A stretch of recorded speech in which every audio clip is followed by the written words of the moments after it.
this is Sala with Drive-thru Therapy. Thank you so much for joining me tonight on another episode. I am very grateful, as always, for your support and your company. Let's get started. I think this is the time of the week to go ahead and talk relationships.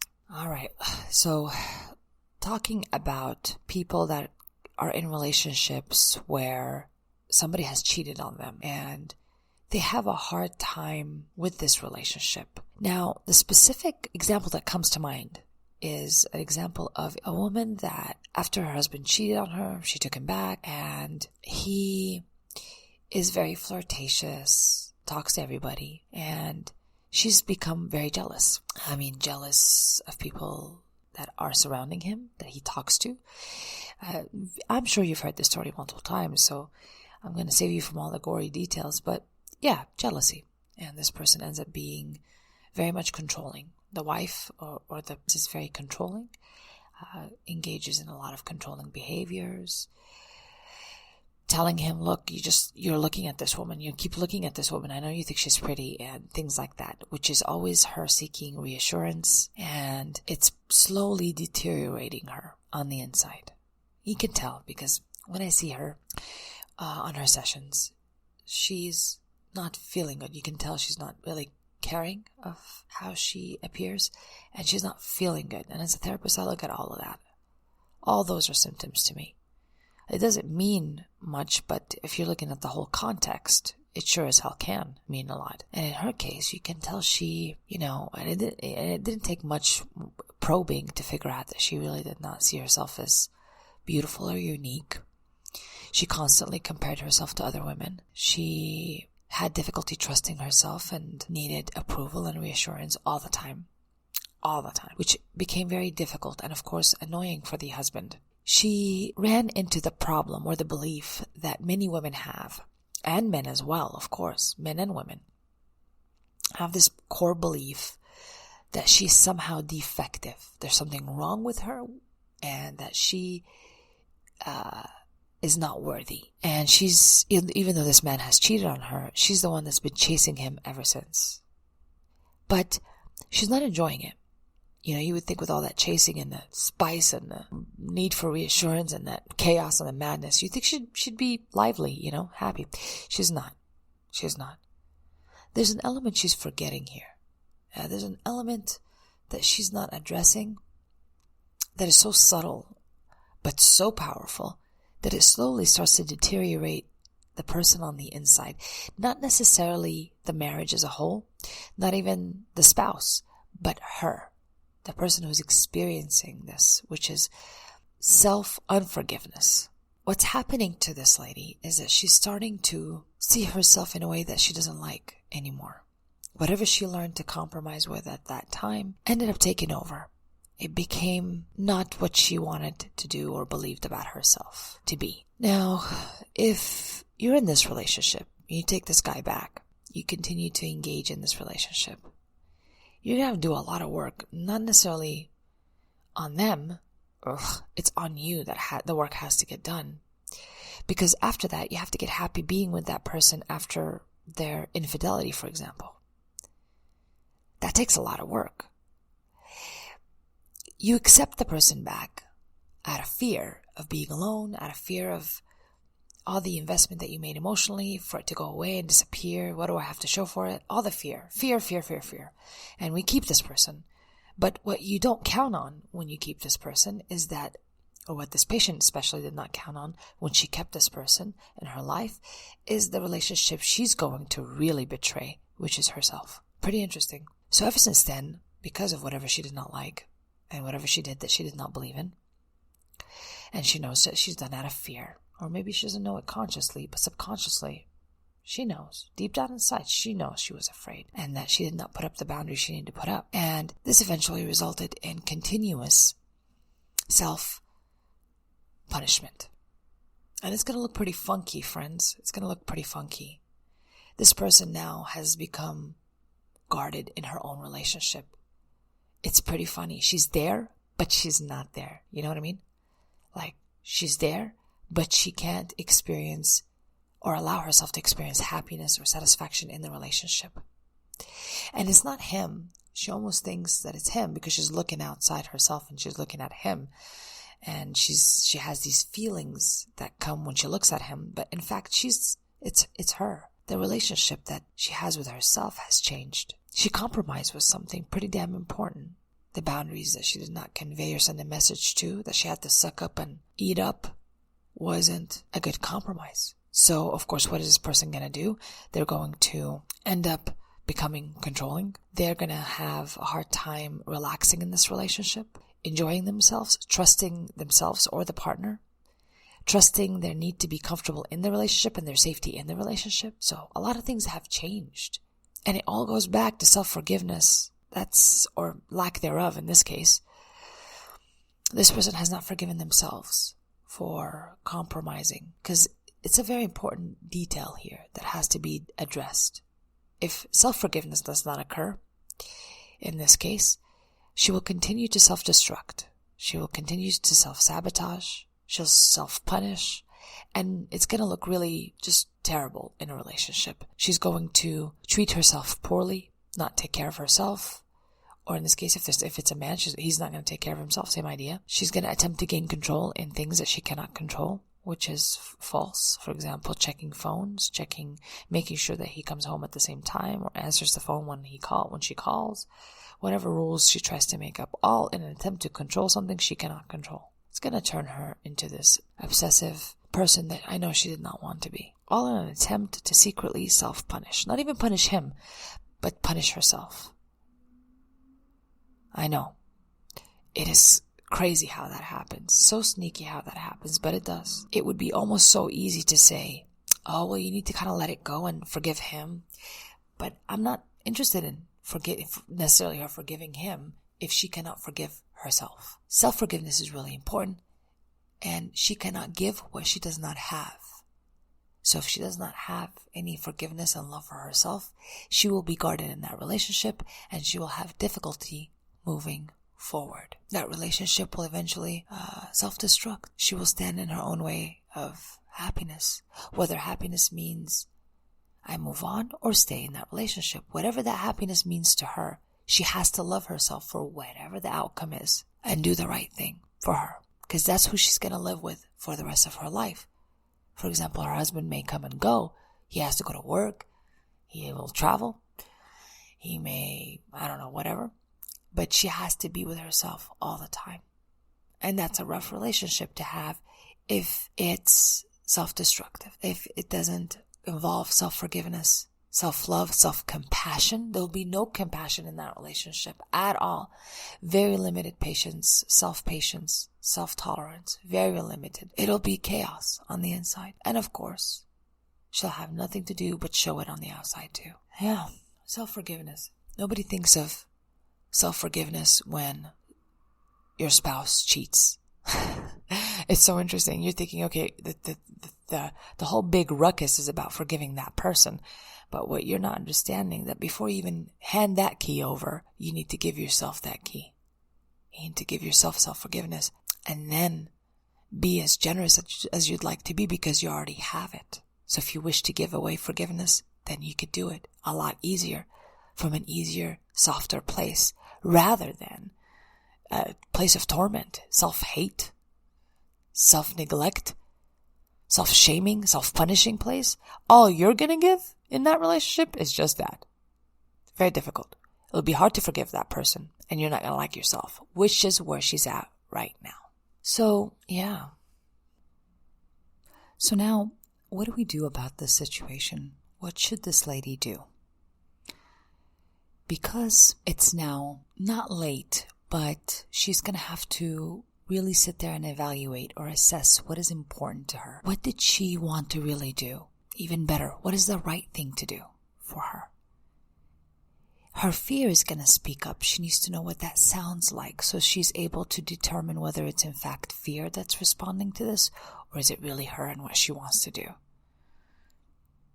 Nothing says that you cannot go back to happiness and enjoy that relationship, even after this person had cheated on you, if your beliefs support that. So, for example, the lady I'm talking about, she had a main belief that she always said that once a cheater, always a cheater. That's a rough thing to tackle with, because she's going to have to go against that belief, or she did go against that belief when she stayed, which basically means that because he's a cheater and that she stayed, and he's never going to change, that she knows he's a cheater and she could not leave. She could not leave. She was too afraid to leave. So she's living with that belief on the inside. She may be dressing it up, justifying it, patching it up in some form, but she still knows deep down inside that once a cheater, always a cheater. This is where self-honesty kicks in and determine whether I am able to live and justify living in this relationship comfortably, with trust and with vulnerability, or is it too late now to do that?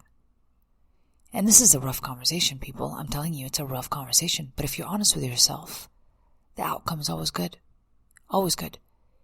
But if you're not honest with yourself, then you can be doing some things in your life or making decisions in your life that do not coordinate with what you believe. And that is even worse. Overall worse outcome. You're just not going to like yourself. So healing is all about healing the relationship that you have with you. Getting right with you. Speaking up for you. Not necessarily verbally. That definitely could happen, but on the inside. What is it that you need for peace? What is it that you need to return to self-love? Or to build self-love and strengthen it? What do you need? I don't want you to think about the relationship as an entity. It's really cute, but you're two separate people. You and your spouse or your boyfriend, girlfriend, you are two separate people and have separate desires. You have two separate worlds that you live in, separate perspectives. And when you come together, it's a beautiful thing. It complements one another. It is not one world that you guys live in together. It's a beautiful way to think about it, but both of you had different perceptions, different experiences, different souls. It would be silly to think that you guys are one entity. It is not true. The beauty of it is that you are separate entities. You're a world of your own. And when you come together, you can share each other's world with one another. It's a beautiful thing. So, yeah, growing out of this is going to be the self journey. Relationships, really bad ones, like I've said before, show us about our self-love. They teach us about where we are in the context of self-love. That's not a bad thing. That's a great thing. And it's the biggest gift that really not so great relationships show us. That nothing says that you cannot come back and learn to trust in that relationship. But again, one has to determine, am I doing what is right for me? Will I love myself for whatever decision I get to make next? That is the most important thing. Will I love myself with whatever decision I get to do next? If staying in that relationship is going to be a great outcome, I need to stop punishing myself first and then punishing another person, because I've decided to stay in that relationship. There should be no punishment for anyone. It's a decision that people make. That's it. No punishment at all. But yeah, this is a tough pill to swallow. Tough pill to swallow. Because I don't know what happiness would be for you or this person, this woman. Would it be for her to stay or to leave? That's up to her to determine that. Again, the answer is not always obvious to me because it's not my relationship and it's not myself that I'm having a problem with when it comes to that relationship, right? It's herself, and she has to determine, with self-honesty involved, what is right for her once again. So sometimes people might call their friends up, like this lady would call her friends up and her family members and discuss this with them. The thing about that is that people will always speak out their fears, their insecurities. When you ask for advice, people are only using their frame of reference to do so. They're not using your frame of reference. So please be careful when you go seek advice about that. Make sure that the person that you do talk to, if you do talk to someone, that they can send you back to yourself to think about it. They don't give you the answer. sometimes we want to have someone give us the exact answer, but you do have the answer. You just need to sit still with it. Practice self-honesty, like I said, and you'll find the answer. So, yeah, I want to make sure that you be careful and sit with yourself and exercise yourself as being the source of relief and the source of knowledge that you need to work this situation out. Not other people's advice, and certainly not other people's fear, because most of the time they're going to spit out their fear, their anger, or whatever it is that you trigger in them when you tell them your story. It's not going to be genuine in the way that I think they mean well, but it's not going to be, you already know what you're going to hear from people most of the time when you call them. So just don't do it. Don't do it. Go within and seek that knowing, that sense of knowing that is just perfectly made for you, and label it and see what happens. So again, to really wrap all this up, self-forgiveness is pretty important when people cheat on us in a relationship, when there's infidelity or betrayal in a relationship, and that we are choosing to stay in there and work the relationship out. It's going to be an important ride that we need to ride out, which is the ride of self-forgiveness and self-love. Before we even consider what we want to do with this relationship, I need to know for me what I want first, what would make me happy and love myself in this relationship, knowing the facts as they are, and then I'll figure out what to do, right? If you decide to talk to your partner, I think that's a great idea. But again, no matter what this partner says to you, and he or she probably will say what you want to hear a lot of the times, especially if they feel guilty about it, they'll just say whatever it is. But this is the thing. I want you to use your sense of knowing once again. And before you even talk to them, ask yourself what you want, because that's really important. I don't care what they want necessarily when it comes to that situation. Without you knowing what you want, it's going to be tricky to make that relationship work. And what you want cannot be something that you want them to do. You already saw what they did. You already know about what they did. You already know all the facts. I don't need you to sit in denial. I need you to accept that this was done. Whatever the infidelity was, the details to it, accept it as it is. We cannot tell a person not to cheat on us. Let me explain why. They already know. So if you have to have that conversation, you're very much in the sea of denial. I need you to swim right the hell out. Find a shore somewhere. Put both feet on the ground, because we're not there to tell them don't cheat.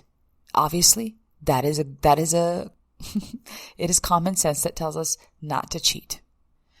So you having a conversation about infidelity with them, blah, blah, blah, blah, blah, it's just not gonna, it's not gonna do anything, because they're gonna tell you the right thing to say when you get confronted about cheating, which is, I won't do it again. It's my last thing. But this is the thing. Again, figuring out what is right for you. Do you have a belief that says once a cheater, always a cheater? Do you have a belief that says, people can be forgiven and they can change? It depends on whatever your core belief is. Whatever your belief is, you're gonna find out what to do. You're gonna get in there into that relationship and you have not resolved the thing, and it again will go back to punishment. Punishment of yourself, punishment to other people. You're going to be irritable and just living a life of discontent. Yeah, this is a rough situation, but I want you to like yourself in whatever you decide to do when it comes to self-forgiveness. And you can apply this not just in infidelity, but whatever you decided to compromise with that you did not like yourself for. I just use infidelity because usually infidelity is the one that really, breaks the trust of couples or in relationships. So, yeah, hopefully this has helped you guys think about this and reflect on self-forgiveness. And self-forgiveness really can be applied not just in relationships, but really everywhere. When you have that on the inside, it's an easy, freeing type of environment on the inside of you. It's beautiful to live in there with self-forgiveness because you understand your true intentions. Nobody understands your intentions like you do. So I need you to know that you're a good person. I need you to know that you don't mean harm to anyone. And when you know that, you don't need to defend it to anyone else. You already know. You don't need to change anybody else's mind. You don't need to make anything different or force anybody to think differently. You don't need none of that or become defensive. All you do is just sit with yourself and just know that you have good intentions. And however anybody else perceives it, that's their right. That's their baggage. You can clarify things for them, but in the end, it's their baggage that they're using to determine your intentions. All right. I think this is all I've got on self-forgiveness. And I want to just remind you guys that if you listen to these episodes, you can always come back and listen to them again. And they're made in a way where you can play them over and over and get the messages that I want you to get in your head. Does that make sense? It's kind of like they're supposed to help you condition your brain. When you listen to them over and over again, that's what they do. And you can go back and listen to any of the ones I have as many times as you like. I do that myself with a lot of the content I listen to because I would like to always get new concepts in my head, have them play around in the background, just so I can condition new thinking patterns and new beliefs. Also, let's say you are not believing in some of the content that you're listening to. Let's say you kind of say, oh, it's far-fetched. I would like to believe that one day, whatever it is I talk about. That's really a good start for you because then you're more receptive to the suggestions that I'm placing in those audios. So yeah, just listen to them over and over again. And eventually, if you really want to believe it, you will believe it. You will start to shift your perception the way you want it to and shape your perception the way you want it to. All right, everyone. I'm sending you love, especially self-love and self-forgiveness. This has been an episode of Drive-thru.